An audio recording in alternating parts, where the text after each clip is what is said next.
Okay.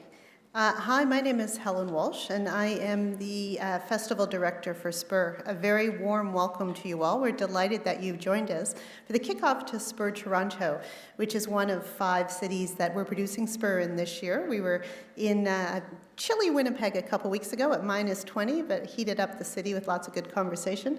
After this, at the end of the month, we traveled to Calgary. You're all welcome to come with us if you'd like. And then on to Ottawa and Vancouver in May. Many thanks to Trina Sabatniak and all the folks here at the library for joining us and welcoming us and hosting us for this event, and also partnering with our Art and War event on the weekend. I think Toronto Public Library is an amazing resource for the city, 98 branches, fantastic community spaces like this Bram and Bluma Appel Salon, 40 language collections. It is a remarkable way to keep the city accessible and creative, and I thank them for their partnership. We're also delighted again to be partnering this year with PEN Canada. Brent will say a little bit about PEN and the PEN Chair when he takes over from me, but just wanted to thank Taslim and Brendan for the terrific work, and all the people at PEN for ensuring freedom of expression both at home and abroad. Spur is about providing opportunity to explore together topics that are important, may be uncomfortable, or may just be fun. We want to explore what makes us a better city and a better country and a better world, and plot a course for change. Too often, political or journalistic dialogue is negative, and it focuses on the minutiae instead of working together to dream for what is possible. For those of you who are familiar with the Literary Review of Canada, which is the producer of Spur, it won't be a surprise to you that we value long-form conversation. And that's what we see Spur as. We really want to open up conversation, kind of complicate thinking, rather than not present just highly rehearsed short-form pitches. We tend to think of Spur as a live event magazine with each debate or conversation or walking tour or books and brunch as an episode or an article in the magazine, allowing you to engage with us at your own pace. Of course, we want you to come for the entire 18 events this weekend. We hope to see you each and every event. But if you're just coming for tonight, you're very welcome indeed. Spur is designed, though, that ultimately the last word belongs to you. All the program we do all year long, we're doing 100 events this year across the country, really comes back to the ideas that are expressed throughout this festival. RBC funds us to have 20 emerging scholars in residence, so university students under 30, at each of the cities. So you will see badges around their neck. They will say RBC Emerging Scholar or Public Fellow, Jessica, and I hope that you will engage with them, give them your ideas on this topic, stay and have a drink and continue the conversation that way. You know, Toronto is culturally a very rich city. There's a lot going on, and festivals, when we think about them, they're often presentation festivals like TIFF or dance festivals or comedy festivals, and we're asking you to think about festivals in a different way. The medium that we play in is ideas, and that manifests itself in all different types of programming. So it's a kind of innovative format, and we really are very grateful to our funders and partners who have come on board what is a new concept for us and for Canada, and really supported us. So very much a big thank you to RBC, to the Social Sciences and Humanities Research Council, to the Toronto Star, Havana Capital Corporation, Tides Canada, Burgundy Asset Management, Random House Canada, HarperCollins Canada, Canadian Heritage, and all our individual funders.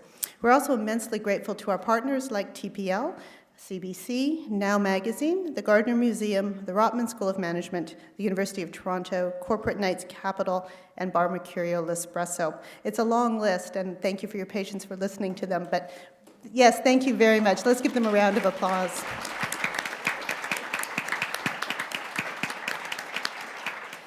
Now on to this evening. Last summer in all 5 cities, we held brainstorming sessions. We set up brainstorming councils and really tried to look at what was the zeitgeist, and not only what were the strong signals, but what were the weak signals that we should be listening to about the topics that were important. And we settled on signal versus noise.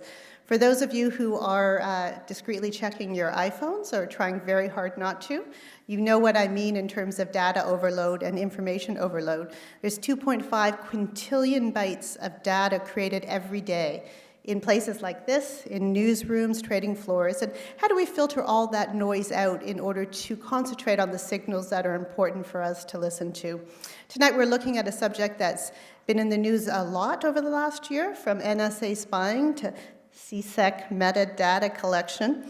And the relationship between data and private companies and our governments is a really important one, and something we really need to look at very closely, which we're doing this evening. So it's now my pleasure to turn it over to Brent Bambury, broadcaster and well known to all of us as host of Day 6 on CBC Radio 1. Please welcome him and all of the panelists. Thank you. Thank you. Thank you, Helen. Thank you very much. Audience, thank you for coming tonight. I'm Brent Bambury. I'm the host of Day 6 on CBC Radio 1, which broadcasts on Saturday morning. If it's inconvenient for you to listen to the program on Saturday morning, you can always download the podcast, and I hope that you will, because it's easier for us to track you if you do. Are you, audience, this is an interactive evening, as Helen said, and you will have a chance to talk to our panelists and ask questions. Let me begin by asking you all one question, just to keep the interactivity alive, and that is, are you concerned about your information and who has access to it? Yes or no? Yes. That seemed pretty unanimous. You seem like people who have a lot of secrets. You certainly look like that. Before we begin this evening, I'd like to draw your attention to the extra chair that's here on stage with us. It's a chair that's empty except for a photograph of the imprisoned Ethiopian journalist Eskinda Nega. At literary events around the country, PEN Canada asks that a place be reserved for a writer who cannot be in attendance, someone who can't do what we're about to do, which is to exercise our right or our obligation to speak out and to be bold and to be active citizens. PEN wants to remind us of the responsibilities that come with freedom and to honor the remarkable people who defend those freedoms, often at great cost to themselves. Eskinda Nega is currently serving an 18-year prison sentence after being convicted under Ethiopia's sweeping anti-terror legislation, which has been used repeatedly to stifle the peaceful work of journalists. In September 2011, he was arrested for criticizing the arrest of several journalists and a high-profile government critic.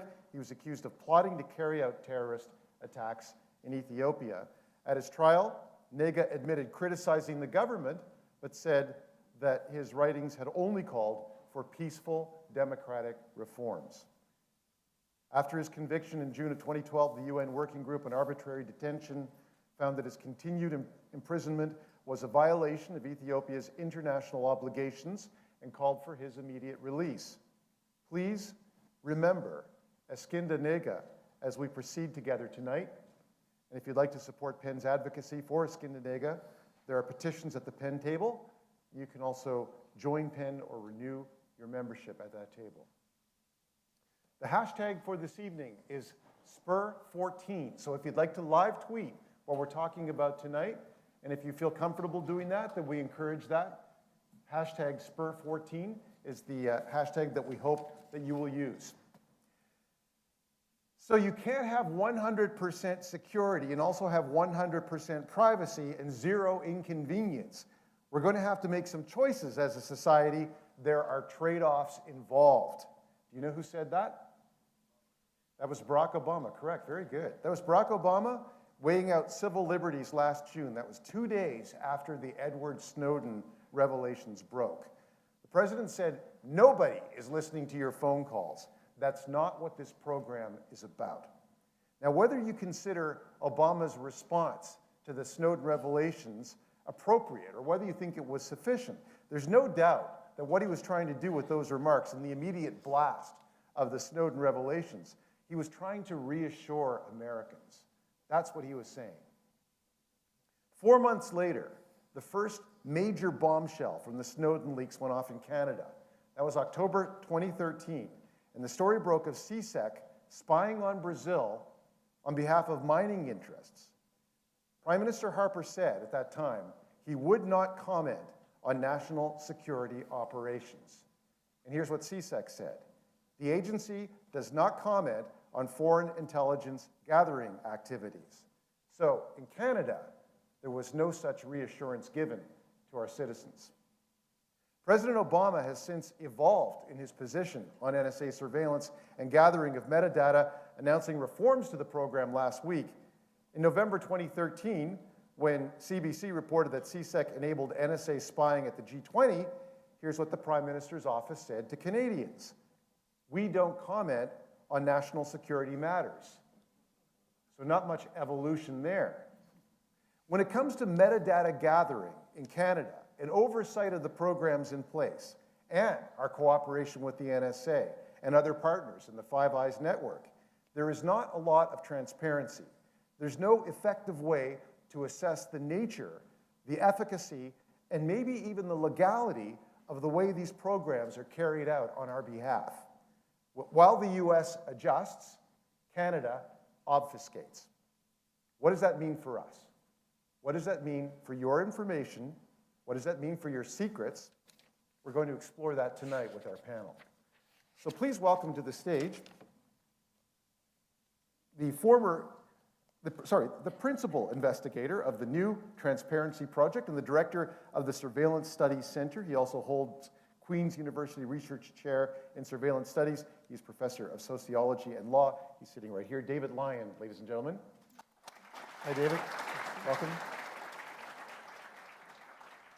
Lawyer and policy director of BC Civil Liberties Association and adjunct professor in the Faculty of Law at the University of British Columbia, an advisory board member of Privacy International. This is Michael Vonn. Former assistant director of the Canadian Security Intelligence Service, known as CSIS, and now president and CEO of ISEC Integrated Strategies. Ray Boisvert is with us. Oh, no. Have an open mind, ladies and gentlemen. And syndicated columnist on technology, law issues, law professor at the University of Ottawa. He holds the Canada Research Chair in Internet and E-commerce. He's written several books on copyright law. Canadian Lawyer has 3 times named him one of the 25 most influential lawyers in Canada. Michael Geist is with us, ladies and gentlemen. Once again, live tweet the event at hashtag Spur14, and let's begin with this idea of our constitutional right to privacy. Americans and Canadians both have, with certain limits imposed on it, a constitutional right to privacy. So, Michael, maybe you could help us understand where metadata fits in to that constitutional right. You really just want to cut to the chase, don't you, Ray? Okay. You may know that my association, the BC Civil Liberties Association, is bringing the constitutional challenge to the provisions of CSEC that, among other things, allow for the collection of metadata. We have posited this lawsuit in a way that will essentially unearth this question about metadata, which has not been decided in Canadian law in any appreciable way. So the sense that we have from our constitutional rights is that you have protection, you have the right to be secure against unreasonable search and seizure. Those are your Section 8 rights. And you have Section 7 rights that also encompass privacy. Those are your rights to be security of the person, life, and liberty. So those 3 distinct elements of security of the person. Security of your person includes the right to life and liberty interests are at stake. So privacy is not mentioned in the Constitution, in the Charter. You won't see the word privacy, but it certainly is appreciated and assessed and adjudicated under those 2 different sections of the Charter. Our constitutional challenge also raises an issue about expressive freedom, because of course once you impose upon people's privacy, you chill expression potentially, so we have that as an added element as well. So the question we have is, clearly everybody can figure out if somebody's listening in on your telephone call, your privacy is being violated. One of the questions we're asking, because of what CSEC can do, which does include listening in on your telephone calls if they happen to be with a person who is outside of Canada. That is an absolute possibility. But the other aspect is the collection of metadata. And metadata is basically data about your data. Right? It's the where were you at the time? How long the interaction happened? Was there a packet attached to it in such a way? And one of the ways that I like to explain the importance of metadata You say, well, that's not the content of the information, so it doesn't tell you as much, it's not as important, right? We have some kind of scandal going on, I understand, with a $90,000 check and a senator, right? Let's just say we said to the government of Canada, look, we don't want to know who said what to who. We just want to know who talked to who, when, from where, for how long, maybe the header on the email. That's all. Would that tell us nothing? No, of course it would not tell us nothing. It would tell us something very, very important. And the reason why police and intelligence, etc., are interested in metadata is because it's such a valuable resource. It is so rich in terms of what it tells us. And primarily what it tells us are about people's networks. And so mapping networks has been an absolutely key element of metadata, so that you hear the NSA saying, part of what we've been doing is we've been finding people of interest, and we've been sort of mapping out 6 degrees of separation, Right. 3 degrees of separation, 2 degrees of separation, so that we can figure out who their networks are. Let's and explore that cast just the a little bit, net. because finding out what somebody's network is allowing you to see them in 3 dimensions from Yeah. great distance. I mean, there's one thing, it's one thing, if somebody records a phone conversation you have, then you have an interaction between 2 people. But when you look at a network, the number of people that you've talked to, the number of times you've talked to them, where they're located, all of their movements, you're seeing a much larger and more dimensional picture of someone. So metadata, is it possible to say, or do you believe, and let me ask you this, Dave, Yeah. do you believe that metadata can give a more complete idea of what a person's activities are and who they are than simply listening in on a phone conversation? Well, part of the point of the metadata is not merely to isolate and locate one person. Metadata is operating over a huge range with numerous, I mean, that's why it's called, why we're talking about mass surveillance, dragnet surveillance. That's why these terms are being used, because it refers to persons in the mass. And so if you can work out how the networks are connected, then you can begin to make inferences from those. And that's precisely why the kinds of relational databases that are being used are operating in order to try to isolate categories of people within which you might be found. So it's more that makes up the metadata question. The relationships. Precisely, the relationship. Is there, in Canadian law or in Canadian Parliament, has the idea of what metadata constitutes been defined, or has it been debated? Michael Geist. Well, I don't know that there's been a lot of debate, but that in part speaks to the fact that there hasn't been a lot of debate, period. You highlighted the responses that we've had from the Prime Minister and some of the other ministers themselves, and quite frankly, the attitude that I've heard consistently from officials within the government, which is, I think, which is undermined by what I see here tonight with people having to add so many chairs for so many people, is that they generally think people don't care. The attitude, what I was told actually 2 days, you gave the quote that Obama gave. The comment I got a couple days after Snowden from someone within the Prime Minister's office was that unless they were caught lying, they didn't see any real political downside to any of these sorts of activities, and we're quite prepared to ride it out. The sense we have in terms of these metadata issues, in terms of their attitude, is consistent with that, because it's largely their view that the kind of privacy import that we've heard already on this panel isn't there. They tend to treat metadata as somehow being entitled to slightly lower protection than other kinds of personal information. And we can see that actually in one bill that's before Parliament right now. It's a bill that's supposedly about cyberbullying. It's Bill C-13, but it's really a piece of lawful access legislation that has been recycled multiple times under many different guises. The one that you may remember from a couple of years ago was about child endangerment. And there is a specific warrant, a new warrant that's created in that bill called the Transmission Data Warrant. It's metadata. And the standard that law enforcement would have to meet in order to be able to obtain that information is lower than the standard that we typically find in other warrants. So in terms of how the government is acting, the government seems to be acting in a manner that suggests the privacy associated with metadata is lower than other kinds of information. And just quickly, I'd contrast that with the Supreme Court of Canada, which in a fairly recent decision actually suggested that metadata is particularly important. It talked about it not in an internet context, but instead in a computer context. talking about how there's lots of information that our computers and devices spill out as they function, and recognizing that that information itself may have a real privacy import and real value.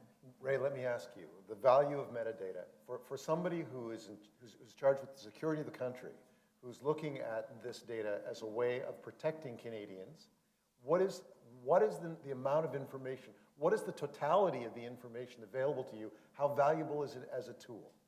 Well, I think the indictment's pretty clear. It is a valuable tool. There's no doubt about it. Contact chaining is an important aspect of investigational work.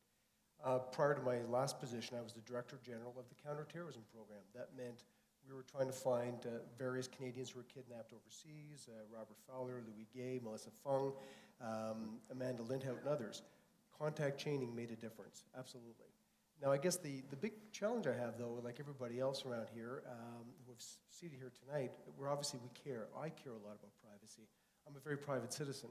When you ask your question very appropriately, who here in the audience is very interested in privacy? It was almost 100% result was absolutely I am, and that's why I'm here. If I asked you now a second question, how many people are on Facebook or use Twitter regularly, I suspect that you would all pretty well say the same thing. You'd be in that 100% range or very close. I don't use Facebook and I don't use Twitter. Why? Because I'm very private. I have a special account for my business in terms of Twitter, and I use a little bit of LinkedIn to the minimal amount of possible space. Back to the question, though, in terms of why is this important? Well, it's very important for international investigations. Long gone are the days where enforcement agencies, whether it's the RCMP doing something involving an organized crime group, whether it's importation of drugs, proliferation perhaps in a more modern context, most of the threat actor activity now has been transnational and global. And long gone are the days where people will we could operate off an address. When I first started as a young intelligence officer, I had these cheater books, these sort of quick cross-reference things to find people's addresses, so we could literally go knock on a door. And the other most prized technique was actually following them in a car on foot. Well, this changed everything. This made the fact that communications were global or instantaneous, and threat actors had incredible mobility. Now, to have a capability is one thing, to use a capability is another, and I think this is where the debate has really gone off the rails. Ultimately, I would expect organizations like CSIS to have exactly the kind of things they've been accused of having.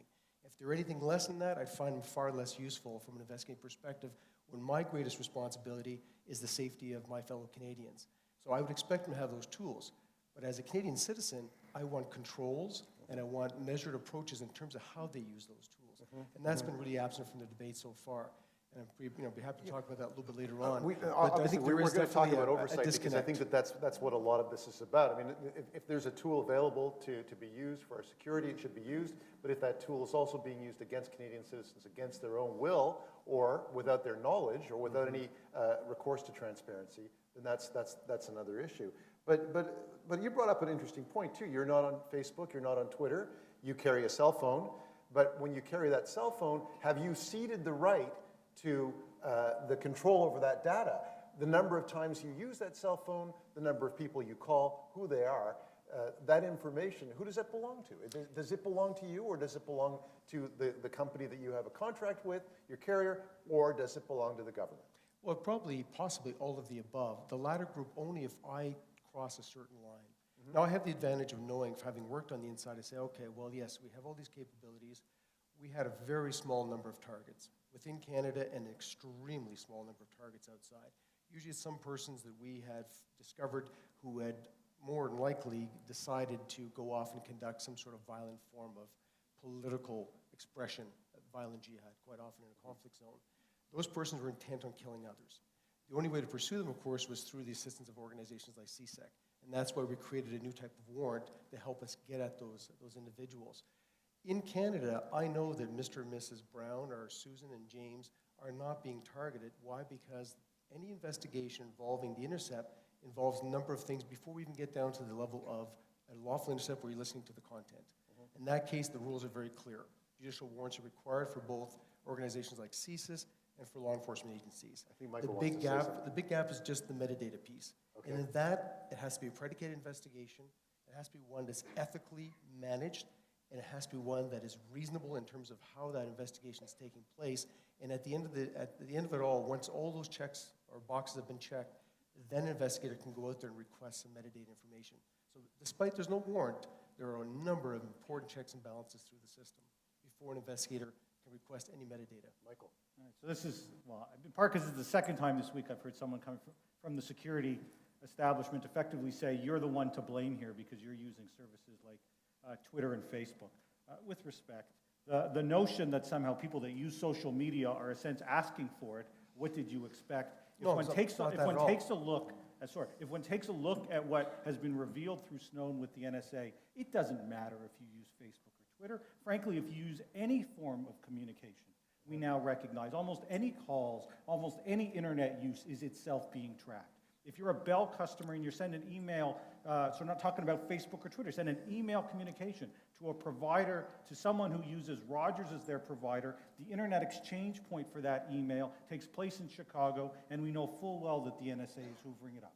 We know that the NSA, after saying that it didn't listen to telephone communications, we had the recent disclosure. What are they doing? They identified a particular country and listened to 30 days worth, or captured 30 days worth of phone calls, all the content, all of it, cycling it on a 30-day period. The GCHQ in the UK, listening into millions of people and tracking millions of people on video camera, webcam communications. The notion that somehow, if you're on social media, you're asking for it, and so you're out there, and of course it's going to be captured, isn't consistent at all with what we now know the reality which is a massive, we don't know necessarily what Canada is involved with. These revelations are completely misleading because they've been small snapshots of little bits of information dealing more with capability than actual actions. And my point about social media is not that you're the blame as the victim, is that you're okay with commercial exploitation of information, but you're really uncomfortable about an agency that has rules and regulations and review and accountability. There's a bit of a disconnect there. That's the problem I have in terms of being a citizen, saying, if you're worried about one, you should be worried about the other as well. And that's where I challenge Canadians to say, listen, don't just worry about the man keeping a close eye on you. The man has rules, and the man is accountable. I think the accountability issue, though, should be raised to a higher level. I have no argument with that. Governments do not talk about secret things, and that's unfortunate. I think this country has a terrible tradition of always hiding behind no comment when it comes to national security issues. But we did see an evolution. We saw an evolution in the United States when President Obama first came out and told everyone there was nothing to worry about last June, and then last week announced that there was going to be more oversight. There were going to be more rules imposed on the telecoms and how they manage the metadata. And I know that a lot of privacy advocates are saying that's not enough. Glenn Greenwald came out and said, this is not sufficient, this is a joke. But there was an evolution in the United States. There wasn't one in Canada. Why do you think that is, Dave? I haven't a clue. I mean, I think it's very difficult to work out why there has not been the same kind of response, that evolutionary response that you're referring to, because it's perfectly clear that as far as Canadians are concerned, I mean, the number of people in this room tonight, but if we did a little public opinion survey with Vision Critical in January, and it turns out that compared with Britain and the United States, the proportion of Canadians who are concerned about the Snowden issues is higher. It's nearly 60% compared with lower percentages in the other two countries. So it's not as if there isn't public interest there. So I don't know how to explain why there is this clamping down and this refusal to say anything about what's actually going on. Michael Vonn, what are you hearing from the people that you represent, the people who are concerned about privacy and the way that it's being dealt with in Canada in a political way? In a political way, I think the point here is that there is a growing movement of people who are concerned about this. And interestingly enough, the demographic of that movement is very much all over the map, and certainly includes a young demographic that people are so interested in writing off as privacy uninterested, right? It's really important that we get away from a very old school notion that has no legitimacy in a digital world of a spatial paradigm of privacy, right? That somehow she who is most isolated is most private because they're not on social media and they're not connected, right? It's not what privacy is for. Privacy is to make exchanges. Privacy is about controlling your audience so you can disclose things about yourself in ways that are appropriate to the audience you're talking about. It's about communication. It's not about isolation. And young people get it. They get it. So the point about having a growing movement of people quite often organizing through social media, pushing back on this, it's just inevitable that it will continue to grow. There's already been a considerable evolution. Another fallout in the United States from the Snowden revelations was that tech companies like Google decided that they were not going to be advocates. They were not going to be just a repository of information that the government could come and mine on behalf of the government's interests, that they were going to try to represent the interests of their users. And so they became more activist in terms of where they fit in the privacy equation. In Canada, are we seeing anything like that? By the way, we invited one of the telecom carriers to come here and be on the panel tonight, and they after accepting, decided that it was not possible for them to be here. So let me ask you, Michael Geist. You know what? You have to ask the Spur Festival people, because I don't have that information. I honestly don't. But they said no. But Michael, are Canadian telecom companies, because they rely on the federal government for their regulatory licenses, do you think that they're less interested in being advocates on behalf of their users? I don't think there's that link necessarily, although I do think there is a strong link actually between the two questions that you just raised. The question about why are we seeing this in the United States and not seeing it in Canada. And I think the corporate answer actually is a big part of it.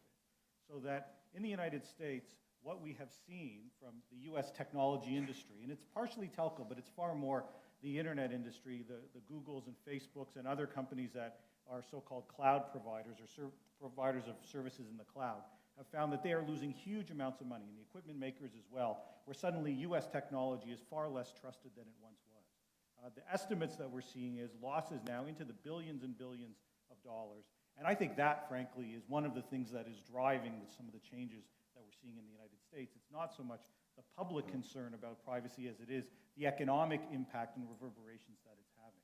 Here in Canada, it's not clear that it's having those same kinds of reverberations yet, although we could surely ask some of these same kinds of questions about a company that, say, like Research in Motion, like BlackBerry, which for a very long time, in a number of instances, had countries that said they wanted to have backdoor capabilities into the communications.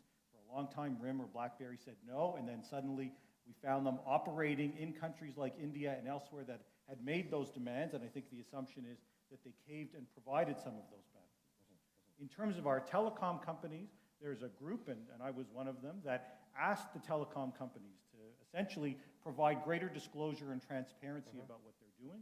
For the most part, and it wouldn't matter who showed up, because for the most part, nobody really said anything significant at all. And one of the things that they did point to is that they argued that some of the kinds of disclosures that we would like to see, they are prohibited by law from disclosing. And so what we have right now is this catch-22, and I think it's certainly by design, where you've got the government on the one hand saying no comment or not disclosing, or when you launch access to information requests, everything gets redacted and you don't get any information. And on the private side, they'll say, well, go ask the telecom companies, see what they'll say. You go ask the telecom companies, they say, sorry, we're not in a position to tell you anything at all, go ask the government. And of course, in the meantime, you've got millions of Canadians who are stuck in the middle with no transparency and no disclosure about what's really happening with our own information. But then we had the story last week that the Canadian Border Services Agency had some 18,000 times purchased from, I think it was purchased, or was it simply well, the... It's not accessed. It's not purchased in the sense that they're not buying it, although they pay a fee for accessing.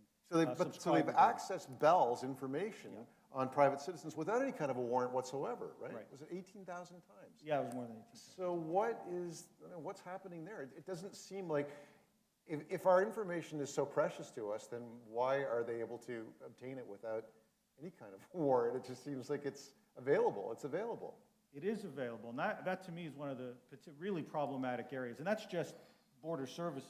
We know from one access to information request that did come through in the RCMP, just on child endangerment cases, they were accessing about 28,000 people's subscriber information on an annual basis. I don't think there's any doubt but that ISPs and telecom companies are handing over subscriber information hundreds of thousands of times a year to various law enforcement branches and other groups without any court oversight or any warrant. They're doing that because they're permitted to do so. The law actually does allow telecom companies, ISPs, to either say, no, come back with a warrant, or say, if it's part of a lawful investigation and a lawful authority, to say, okay, here you go, I'm providing basic subscriber information. Virtually none of them are taking the position of saying, come back with a warrant. They simply hand over the information hundreds of times every day. And so then there are no rules pertaining to how long they can keep that information, whether they could be passed on to other investigators. Once it's over there in that department, it's in that department, and we don't know what becomes of it. Well, they would say, go ask, the telecoms would say, that's not my department anymore, you go ask them. And of course, their response is, sorry, we can't tell you. Ray, I want to come back to something you said a few minutes ago when we were talking about metadata gathering, and you were saying the gathering of the metadata is itself an exercise. I think you said it's not about the information, it's about the exercise of gathering the data. Yeah, it's more a case of you may have the ability to do certain things, and quite often it seems to be, as it's been alleged by many of the Snowden snippets, that there's some significant capabilities been developed. Now, the question is, has that been applied domestic, has been applied internationally? Absolutely internationally, it seems to be a case where it's a safe assumption that individuals, if they become a subject of investigation, may have their metadata or may even have their voice conversations captured and analyzed after the fact. But what I wanted to sort of distinguish one from the other is that there are a number of things that are done by agencies, and especially with the SIGINTers, those who do the NSA and the CSEC work, those who do signals intelligence. Their world is a virtual world. Unlike a traditional battlefield, the military goes out there on war games and they go out and blow things up. They do so in a physical world. The SIGINT teams need to be able to always do things in a virtual world. Therefore, they practice, and they have a lot of things that I noticed in some of the Snowden revelation. I thought, yeah, I've seen this before. These are all theoretical things, or these are practice things, or these are capturing data for the efforts, seeing if they can replicate that in a true investigational requirement. That was the excuse that was given that was the explanation that was given for the airport, Nice save. the airport Nice program. You were right the first time. For the airport program, when we learned through the Snowden documents that there was some kind of a surveillance program going on at a major Canadian airport, and that metadata was being monitored there, and people were very concerned that their privacy was being abrogated, and that they were also being followed after they left the airport. There was a continuing gathering of information. And then the head of CSIS, the head of CSEC, John Forster, responded to the story saying, well, this is just an exercise. You don't have to worry about this. Yes, we were following your information, but we weren't doing it because we were spying on you. We were doing it because we wanted to see if we could do it. Because what it would be, though, just to, I guess, But what are we to make of that explanation? I want an explanation of that explanation. Okay, from a former practitioner's perspective, I could see where the whole idea is that they're actually watching. If you can sort of visualize a board of dots, they're anonymous dots. There's no name, there's no face, there's no address that they're going to be looking at and trying to resolve who owns that dot that belongs to this particular SIM card. But they do want to see, can we do an intercept in an area we can actually have access to the data, and that we can have consistent view of that data over a small period of time, and see if we can actually watch those dots move around and actually move out of the area. There's never any question going out after and saying, well, who was that dot? Was that Michael? Was that Ray? David, should we accept that explanation? Should we say, yes, we trust you, we believe that you didn't look at our information? Well, I really don't think we can trust that. I think that there's a huge amount of gathering of metadata that actually is very revealing. But I think there are several things to be said. The notion of the Snowden snippets, for example, it seems to me that really does underestimate some pretty spectacular discoveries that we have had revealed to us by Snowden. I mean, the very first one, the Verizon telephone metadata, that was astonishing. The PRISM program, these things are huge. They aren't snippets. So I worry about that. But there's something else here, too, that I think has to be said. Whatever the claims of the tech corporations as they sell equipment to the agencies, it's not always the case that they really can do everything that they claim they can do. So I think there are questions, too, about the efficacy of some of these systems that we really need to ask questions. I mean, I talk to people in the School of Computing at Queen's, and I know from people that have contracts with the Department of Homeland Security that these systems don't always work in the way that they are intended to.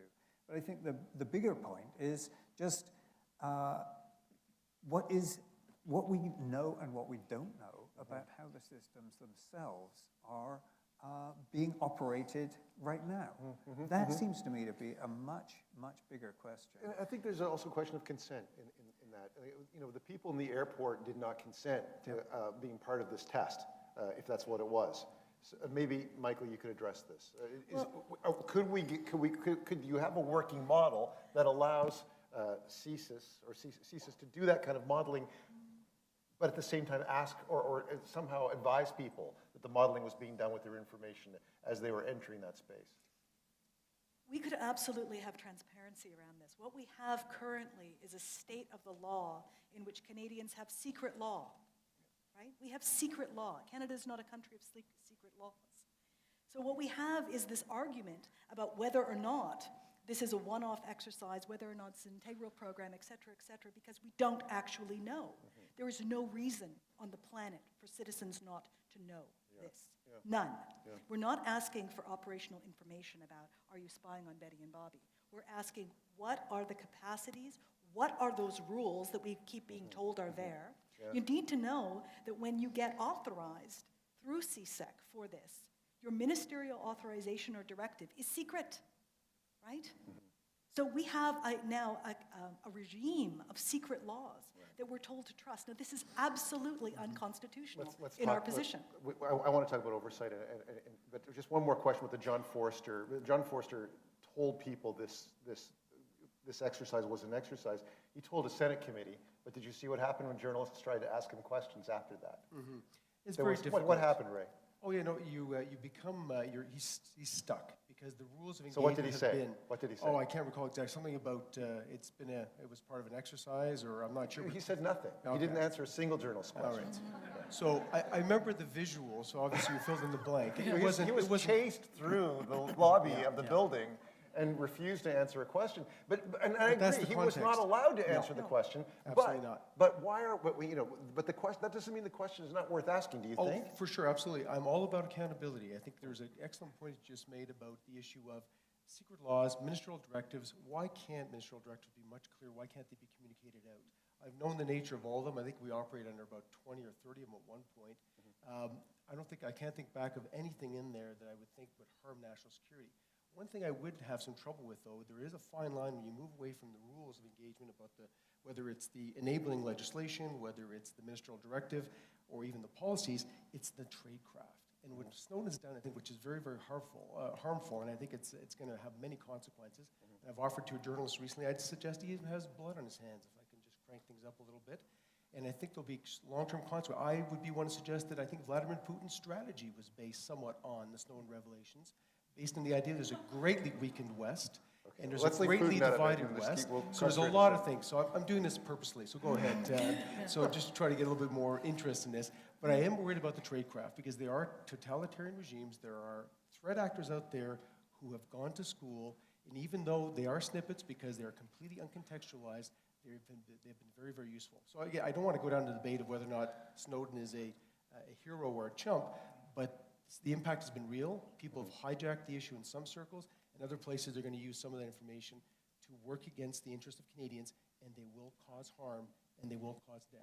Okay, sorry, Brent. So you Go know ahead. you're in trouble when you're shooting the messenger rather than dealing with the message, and that's what we've now heard on a couple of occasions.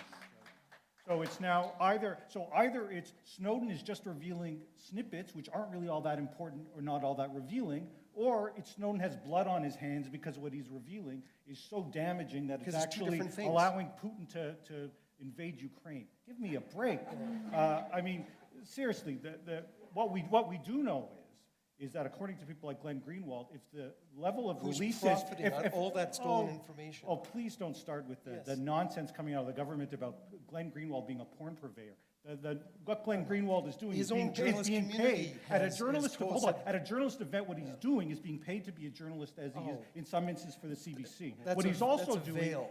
what he's also doing, like Edward Snowden and like others, has truly surrendered his liberty, much like others, because the inability, certainly for Snowden to travel, lest the plane be taken down, as was the case when he tried to leave Russia. See, that's part of the alarmist or talk someone that like comes out of this Greenwald thing. That's the unable damage to with leave. it. It's not alarmist. It This is is alarmist. this is the reality of the experience that these people are living with now. And I don't see how you can have it both ways. On the one hand, trying to say his stuff doesn't mean anything, it's just snippets. Please don't misinterpret what's coming No, out. it And doesn't. on the other hand, It means something, on the but other it's hand, being hold on. On taken the out of other hand, context, say and that's that the problem. say that That's he's got what hurts. blood on his hands. I think what we do have is a massive amount of information. Greenwald says that at the current rate of roughly one major leak a week, he'll be doing this for 40 years. Oh, I have no doubts. The scope of what is taking place is what is truly alarming.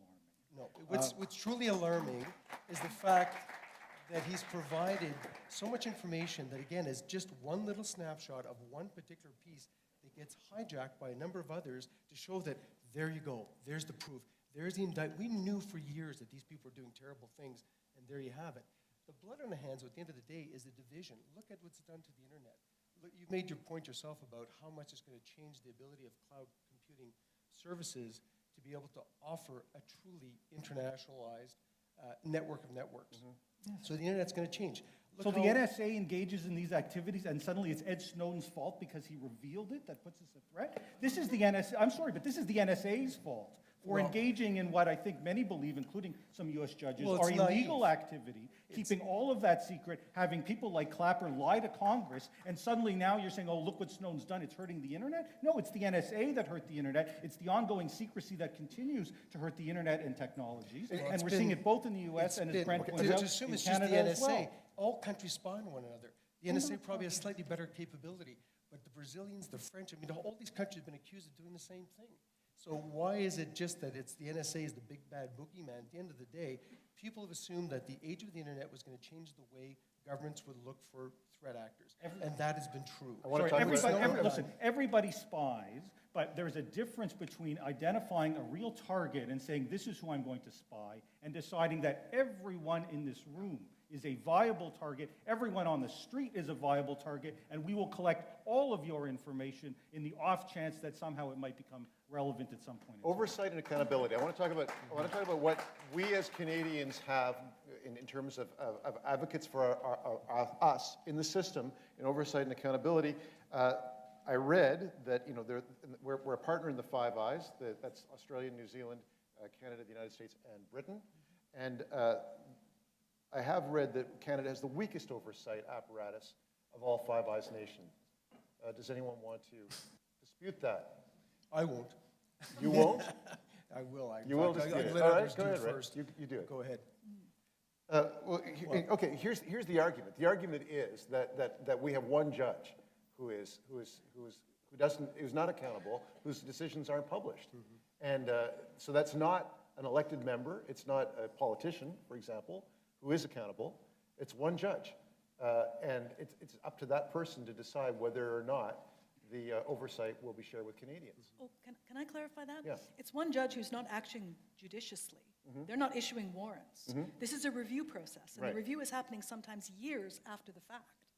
So what we have is a process of, after the fact, looking to, sometimes with complaints not getting all the information, and consistently with a concern raised about the definitions used and employed by some of the people who are accessing the information. So again, this is terminology and language that keeps rearing its head.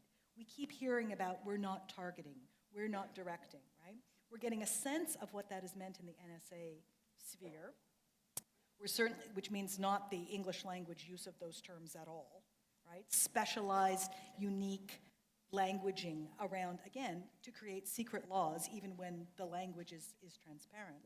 So, I mean, really, what we have is we have a post hoc review by one person in an 8-person office for an enterprise that is a multi-billion-dollar enterprise, not in real time and not issuing authorizations, reviewing after the fact. So I just want to clarify that. It's the judge Thank you not for the acting as a clarification. judge. So, and Ray, you want to defend that? Well, it comes down to an issue of perspective. Many would argue at the end of the day that Canada was first, right after Australia, to create a proper framework, at least for its domestic security service. And this is part of the other complexity of discussion. There are different rules for foreign intelligence collection, especially when it comes down to the issues of organizations like CSIS and NSA versus ones like CSIS are essentially a security service, looking at Canadians within Canada and occasionally engaging on that threat when it emerges elsewhere. So a Canadian goes off to fight in a foreign land. Right. CSIS will pursue that threat actor there. So some have said, I know the American, I think it was the American Society of Social Scientists said a few years ago, Canada had one of the best review systems. So you can pick a day, you can pick a critic, and somebody will say something good or bad. I really can't, I can't judge. It's also a long-term issue too, isn't it? The accountability has been missing for a very long time. Look at the Micheal case and what was recommended in the O'Connor inquiry, and what came of that? What did come of it? Well, we don't know. I mean, it's easy to sit back and say there's been nothing, but I mean, there's been working on the inside. When those inquiries were completed and the orders, the list of things that were developed to address all those recommendations, they happened. The problem is, you're right, we didn't communicate them out. Nobody knows outside these organizations what happened. When CSIS wants to spy on someone abroad, they go to a secret court and ask for a warrant. And that court is sometimes revealing. Sometimes there are decisions that are made public, sometimes not. But recently, one was made public, and Judge Richard Mosley censured CSIS for knowingly misleading him when they applied for a warrant. I want to find out what happened in those cases and why it was important. Michael Geist. So I mean, so the origins of that case actually come out a little bit out of the CSEC commissioner, the person that is charged with reviewing CSEC activity, and referenced some concern about warrants and activities that were being done, not by CSEC, but the CSEC had essentially was providing the umbrella and then contracting out or asking some of its other agencies elsewhere to act on its behalf. And the judge in this case felt misled that CSEC was looking for the warrant, but CSEC was to carry it out, but it wasn't actually going to be CSEC. It was going to be one of the foreign agencies that was going to act in those instances.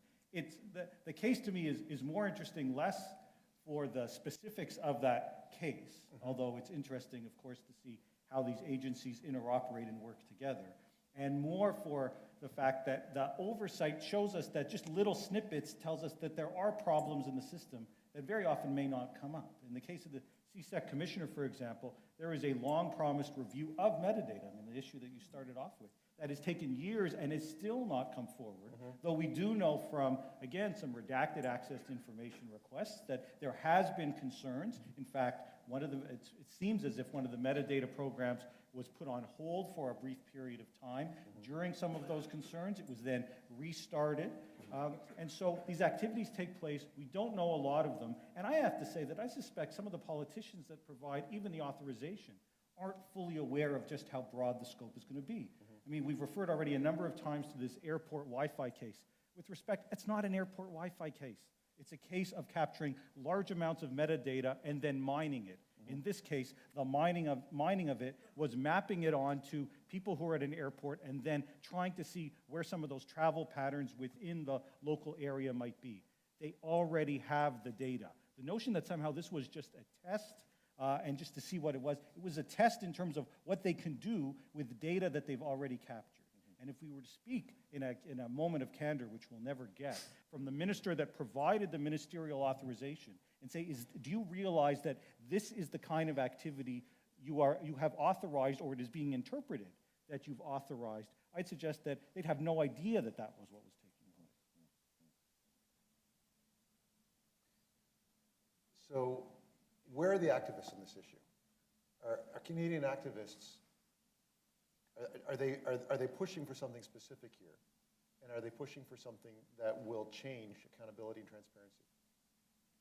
Well, I think, as Michael mentioned, I think we are seeing more and more people engaged in speaking out, and seeing rooms filled to capacity like this, I think, helps to make it clear that there are a lot of people that are interested and concerned. The issue that we've got is, do we deal with the oversight piece? And I know there are a lot of people who are focused on that. I must admit that I have concerns about dealing primarily with oversight, at least oversight at the expense of dealing with some of the substantive legal issues that are out there. I think if we put in another layer of oversight, let's say politicians, Have you seen our politicians?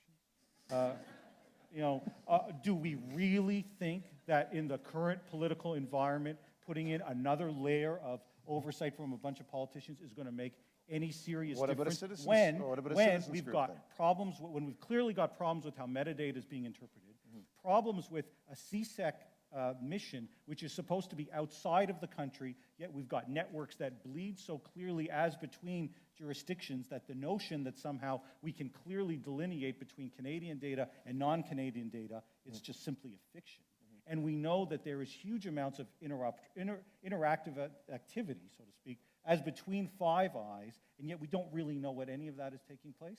I think unless we deal with some of those core problems, we can have 8 layers of oversight, and what we will get is exactly what we got from Forster, exactly what we got from the CSEC commissioner, and exactly what we got from the government when the CBC ran the so-called airport Wi-Fi story, which was to say everything is legal. And maybe it is. But it's not clear that it is legal. I mean, it is. They can make that argument, but it hasn't been tried. It hasn't been tested. Well, Michael's organization is going to be testing that. Except for me, as I say, I always come back to that comment that I heard the week after Snowden. It's only a political problem if we're caught lying. And so I must admit, I go back thinking that the government's perspective on this is, and of course, they parse the language and everything like that. So what they're saying and what we might think they're saying may be two different, or Michael, how we would interpret might be two different things. What does it mean, Michael, if your case is successful? What does it mean if you win? Well, we don't know, really. I mean, what we would get is we get a declaration that this is unconstitutional. And as you know, part of the way that the Canadian government works and the Canadian system works is there's a dialogue between the courts and the legislature. So if the courts strike it down, the legislature, or in this case Parliament, is supposed to respond by coming up with a constitutional answer. Well, we haven't been doing so good on this little dialogue that we've been having in the Constitution lately. I mean, we're seeing the kind of responses from the government. I'll use an example in medical cannabis because it's such a stark example.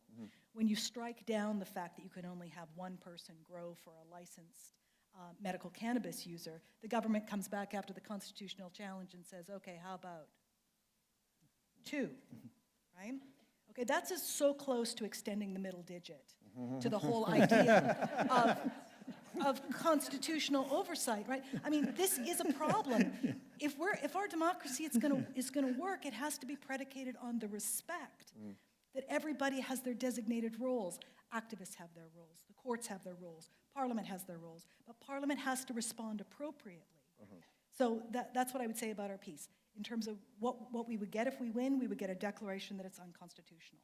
What that would mean at the end of the day will depend on who the government is and how they respond.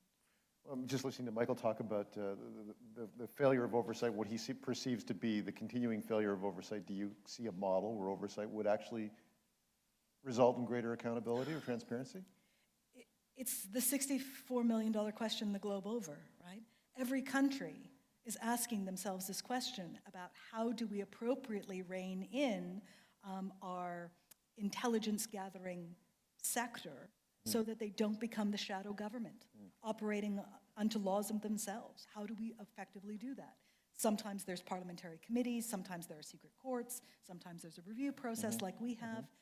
It seems like the only response that anybody's really come up with yet is how about a layered approach to, how about we layer this on?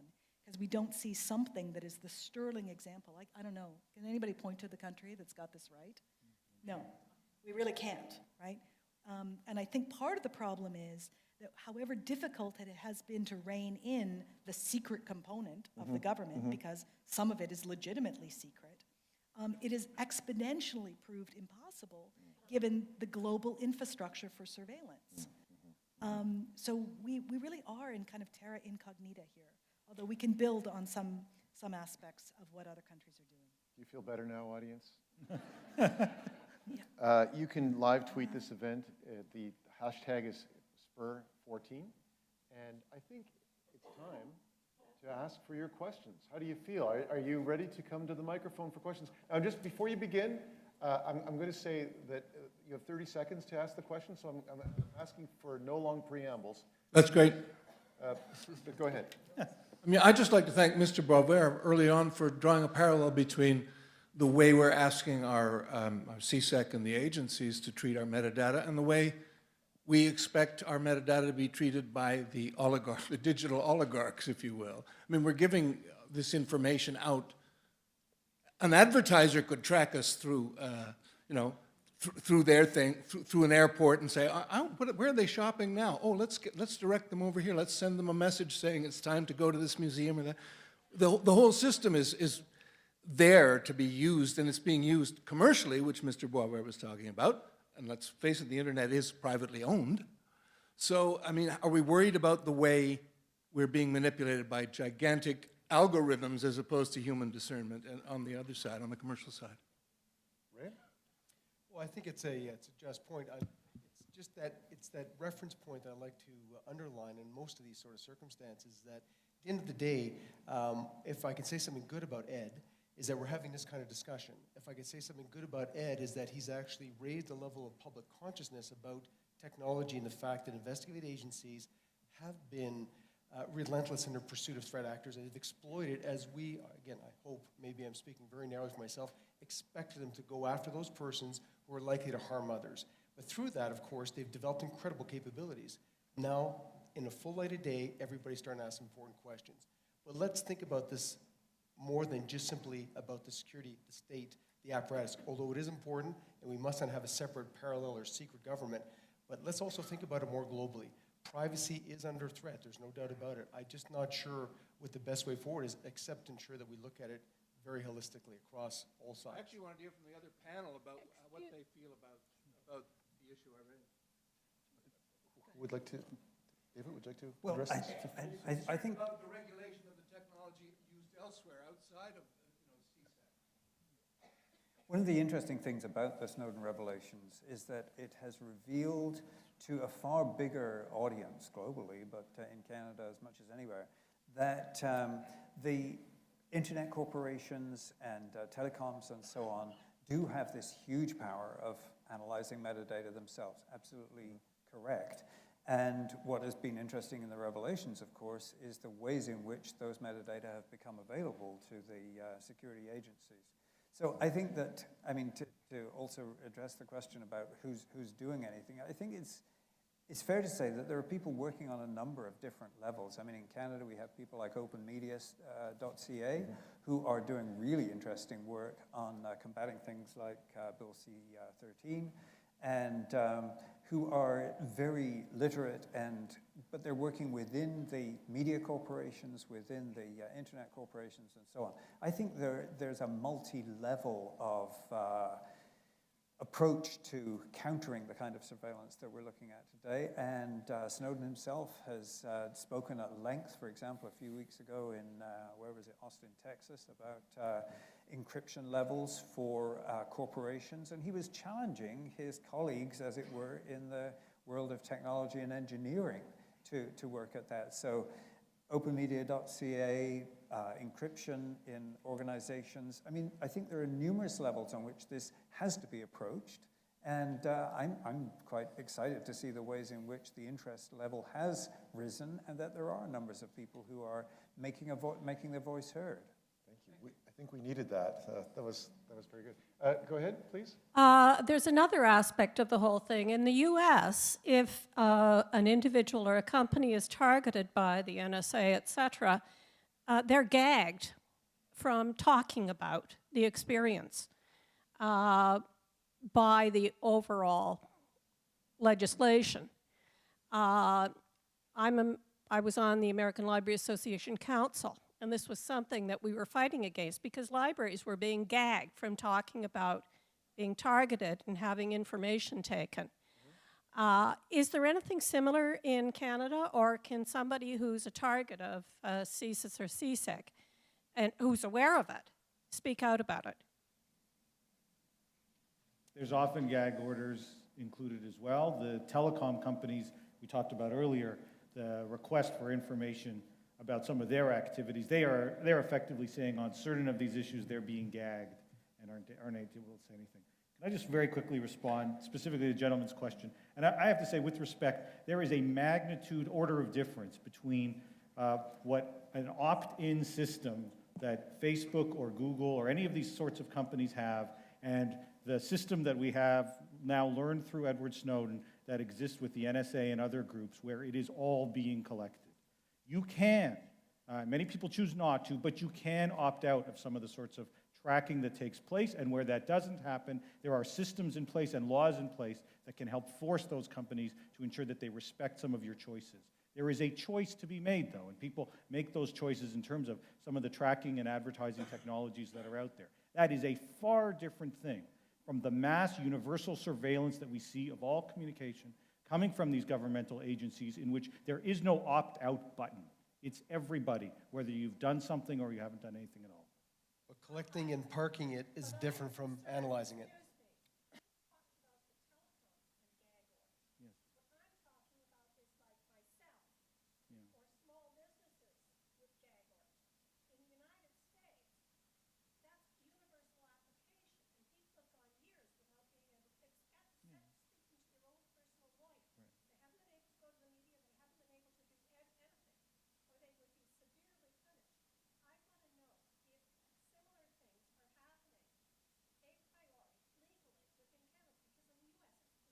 I'm going to repeat your question just because you're not on mic.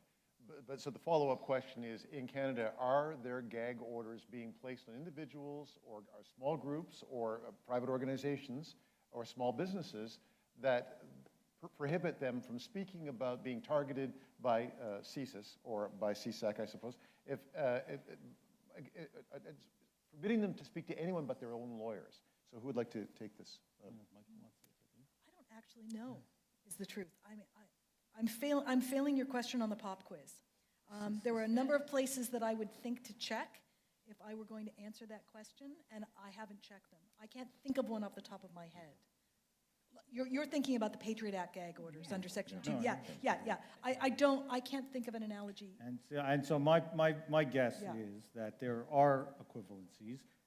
First, of course, people often don't know that they're being targeted, right? So the notion that somehow, can you say anything if you're being targeted? Very, very rarely do you know if you're being targeted. Well, if and a gag order's been put on you, you know you're being targeted. No, but but some of it comes from the organization, so it's not so easily separated, the individual and the organization, right? So if the organization has been ordered to disclose information about you, and they have been ordered to not disclose that, you may be the subject of being tracked, and that information is being collected and further disclosed, but there's no reason for you to be aware of it, and they may be prohibited from disclosing it. So even if you're not subject to one of these gag orders, for all intents and purposes, you're simply not aware of it because of the existence of a gag order over the organizations that are disclosing the information in the first place. Thank you for your question.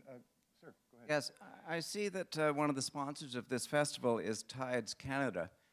Not long ago, some high-level conservatives mused about possible connections between Tides Canada and eco-terrorists, and it was clear that the hounds of Revenue Canada were set on Tides Canada, and I would assume that if terrorism is mentioned at high level of government, that the Dobermans of CSIS were also sniffing around, and full surveillance, of course, too. I'd like to ask how legitimate was the targeting of Tides Canada in organizations like that, and what implications are there in this for Canadian democracy? Are you addressing a specific member of the panel?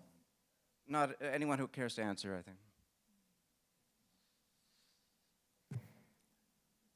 I wouldn't have much, I mean, there's not much to go on there in the sense that the only thing I can give a sort of a bit of a framework in terms of how investigations are commenced, at least in the CSIS context.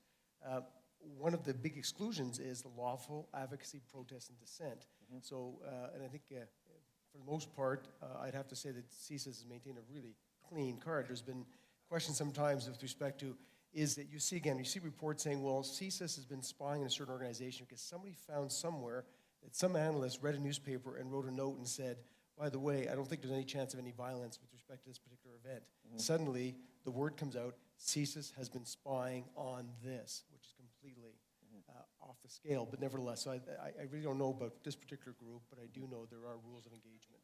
Well, I can't speak for CSIS, but I can say around, you would have better notions around things that have happened in Toronto, like the G20. I can say around the integrated security units that were doing the security around the Olympics in 2010. It was pretty clear. I mean, I was asked to comment on seeing the spying notes from the RCMP following around a co-panelist of mine who I very frequently spoke on security issues. That's Dr. Christopher Shaw, right? Who was, although they denied it, they said, absolutely not, we would not follow this man around. They found the notes of the agent who was walking around, looking at him walking his daughter in the park, right? And I was reading them. I was asked to read them on camera. You know, what do you have to say about this? Well, what you have to say is it's shocking. It's dreadful and shouldn't exist in a democracy. I am aware of the rules that we don't infiltrate lawful activities and groups. But evidently, you have to do that to find out whether they are or not lawful, because there's a heck of a lot of it going on, at least around mega events, right? That's our experience in Vancouver, and I'll be stunned if it's anything other than that elsewhere. Yes? Hi. So as some of the preeminent Canadian experts on privacy, what would you recommend that people do, aside from the relying on the goodwill of the NSA and CSEC, that people do take personal measures to protect themselves, such as PGP for email, Tor for browsing, OTR for chat, etc.? Encrypt. I mean, the obvious approach, and you've referenced it for those that didn't recognize all the names of the names of what he just referenced, is if you are encrypting your information, it may be collected, but it's far harder to access.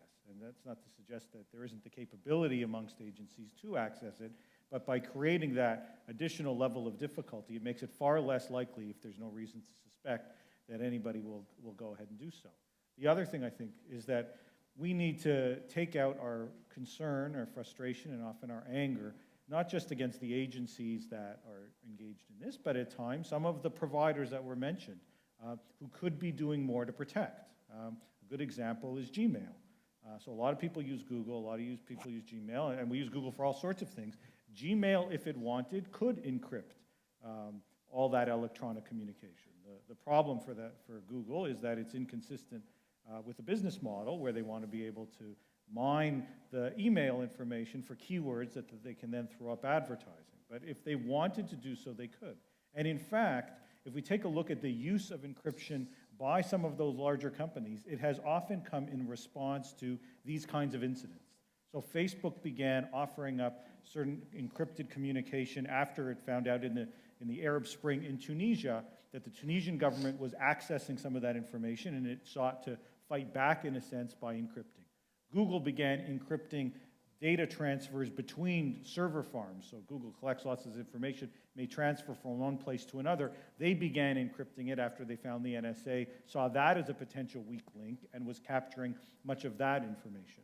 And so there is the capability, in a sense, of entering into a bit of a technological arms race with many of these agencies by finding ways to self-protect. And if you can't do it all yourself, by looking to some of the companies that offer up the services and beginning to demand that they offer it as well.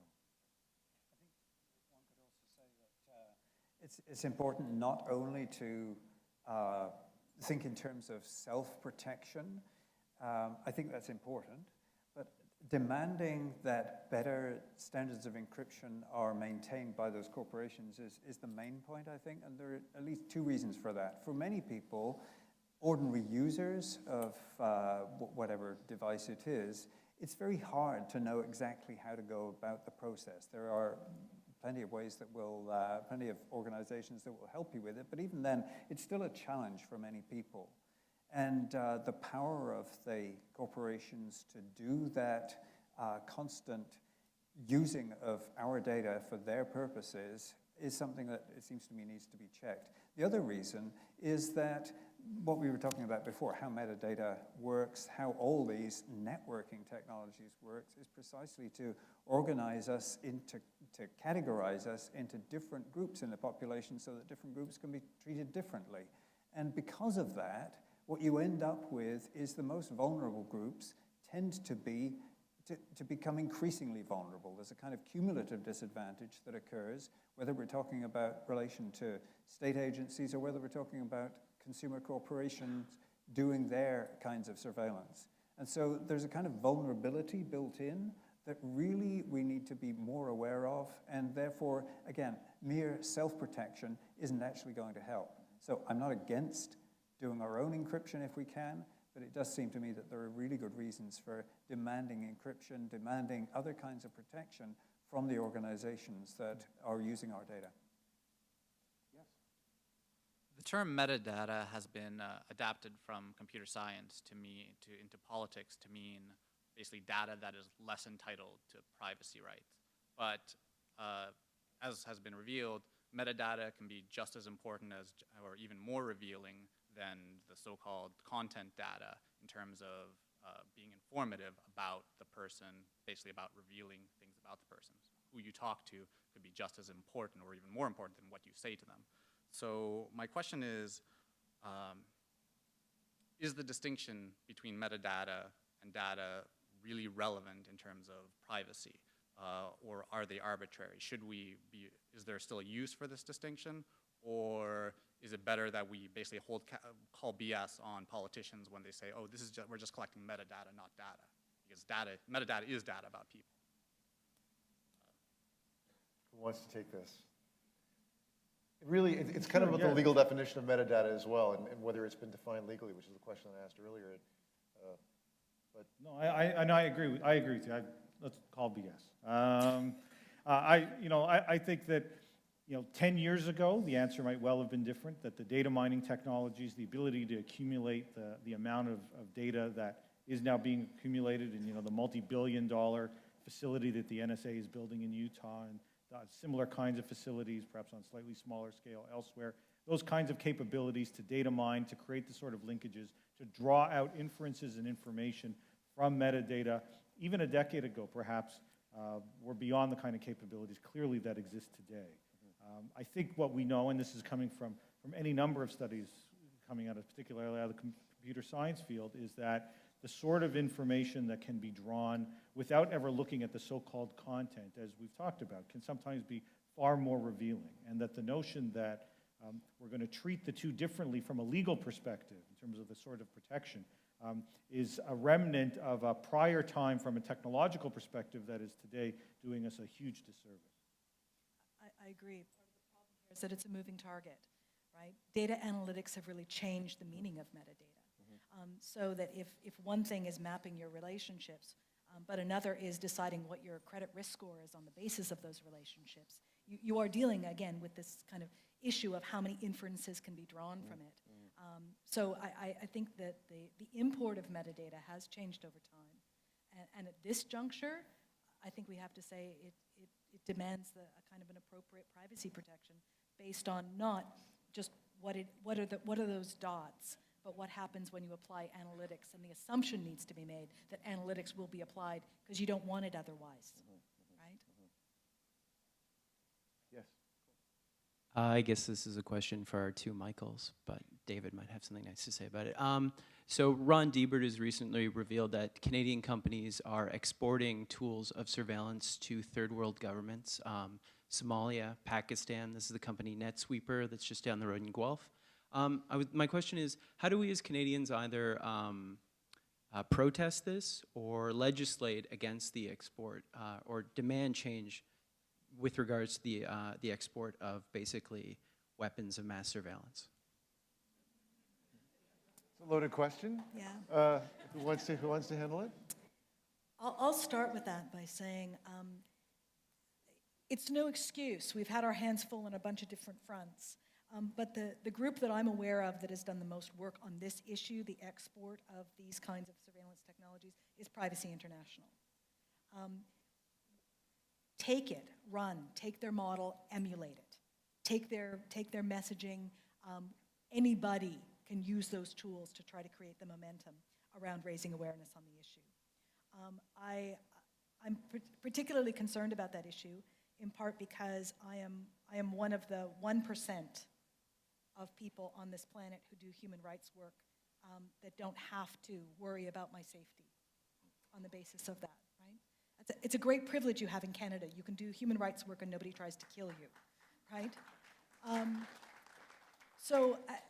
It really is a part of the flip around, and I don't want to minimize the notion that these are security tools in, if you will, the right hands.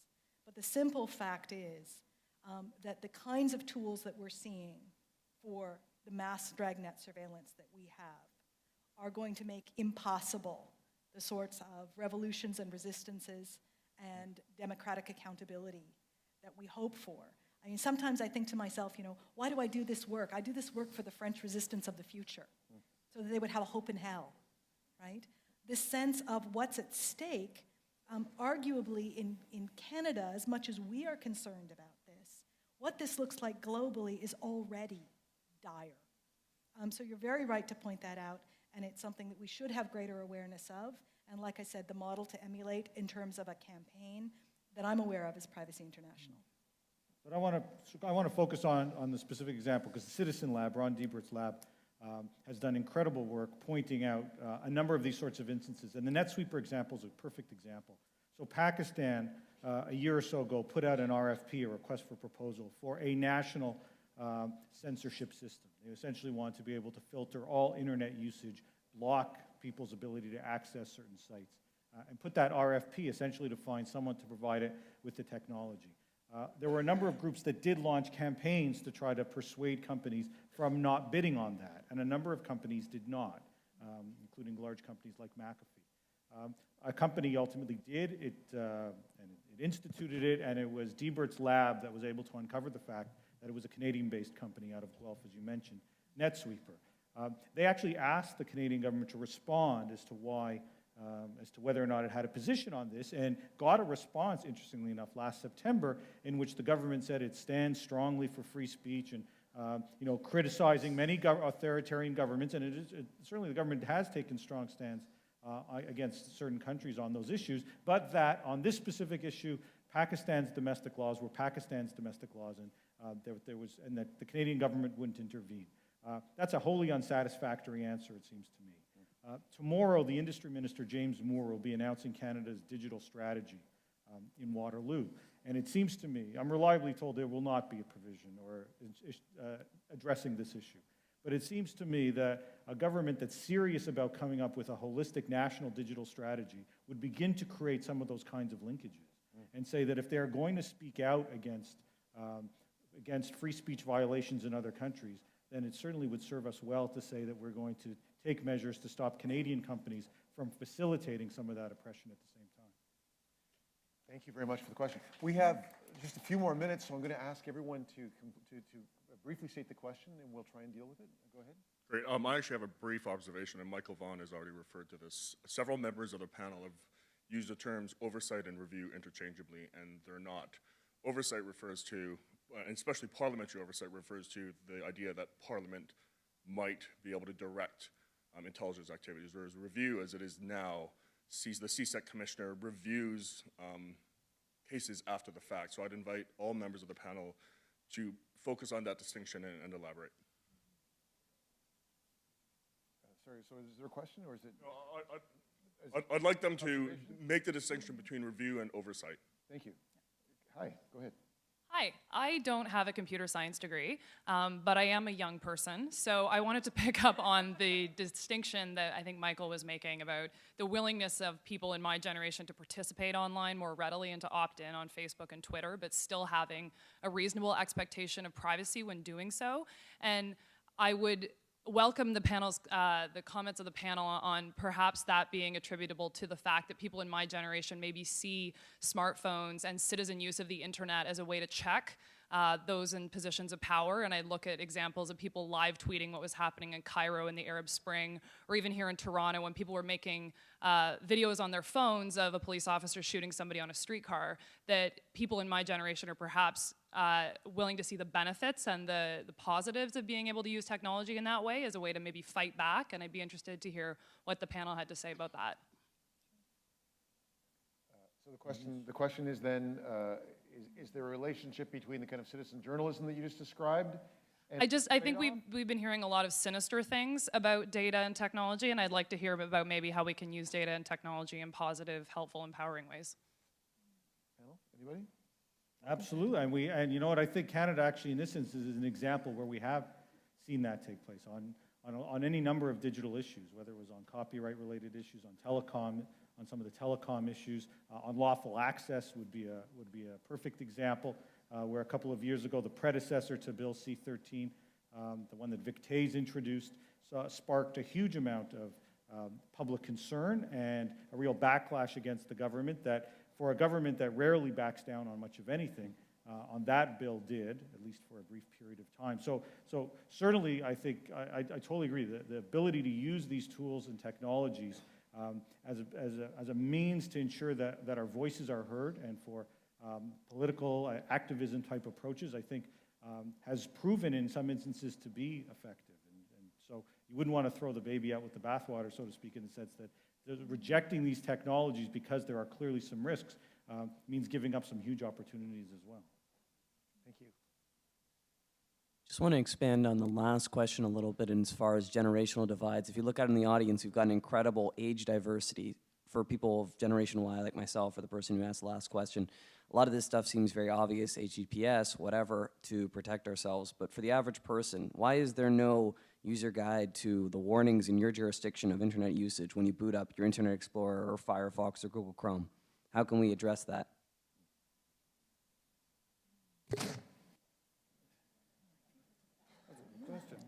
Good question. Yeah. Obviously, you stumped the panel.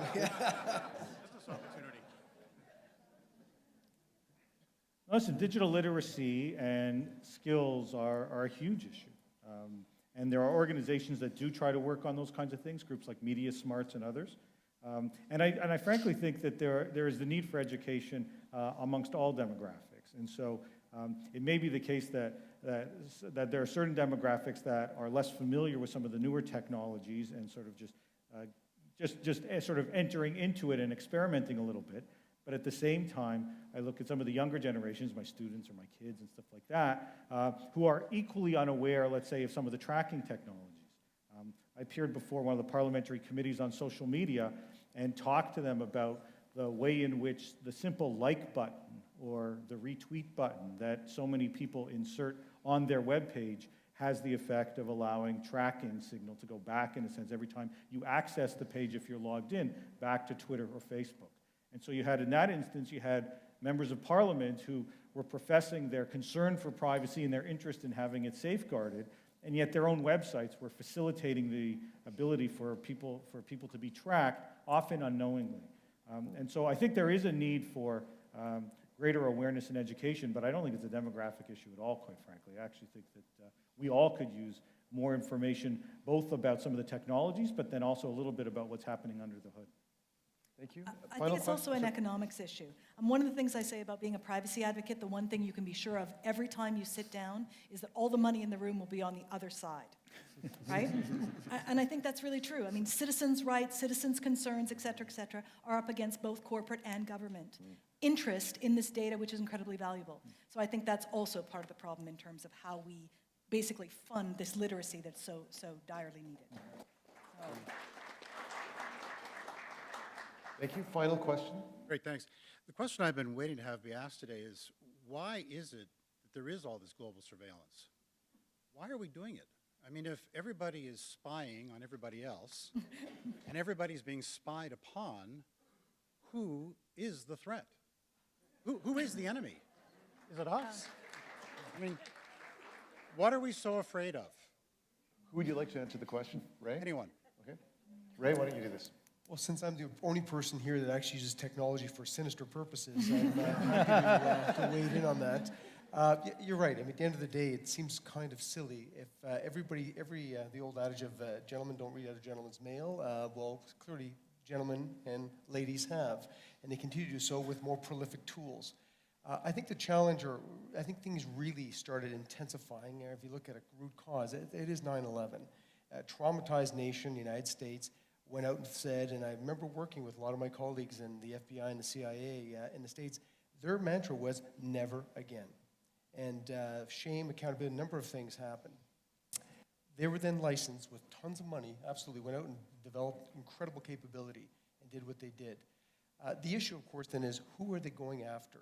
And clearly my estimation, my view is that they're going after a very small fraction of a percentage of persons who are posing a direct threat to life event.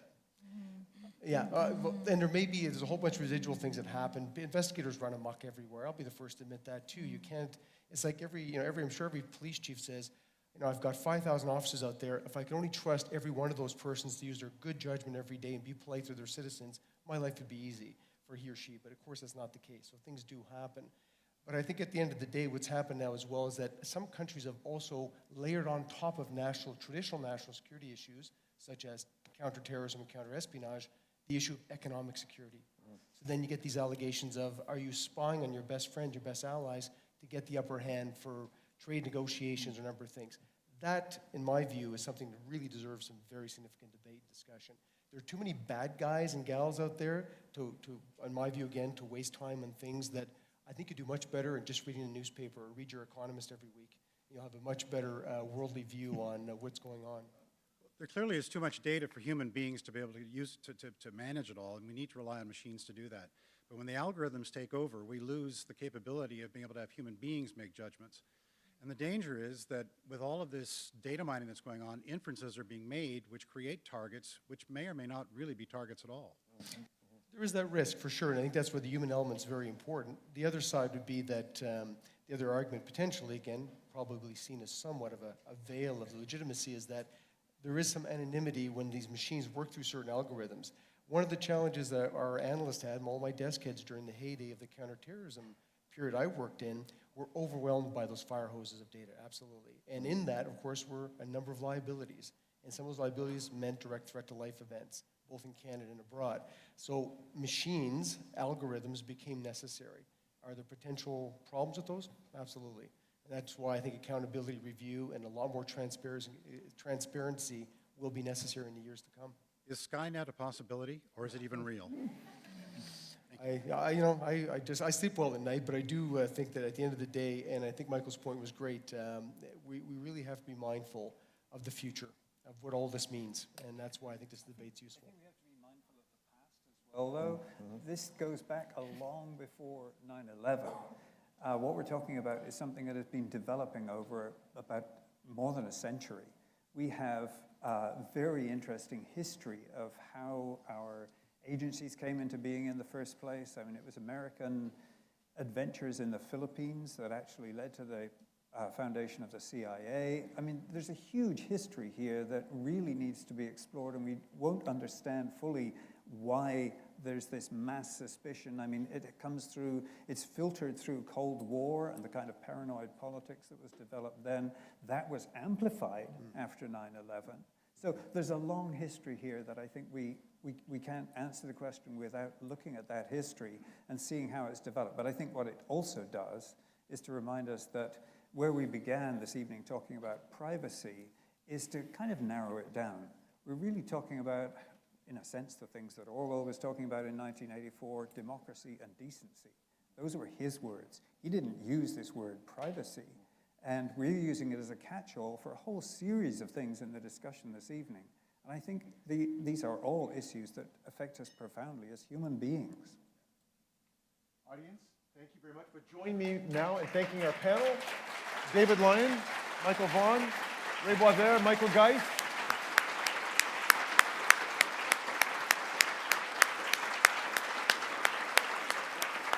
Thank you very much for coming up. Thank you also, of course, to Brent, who was such a terrific moderator this evening.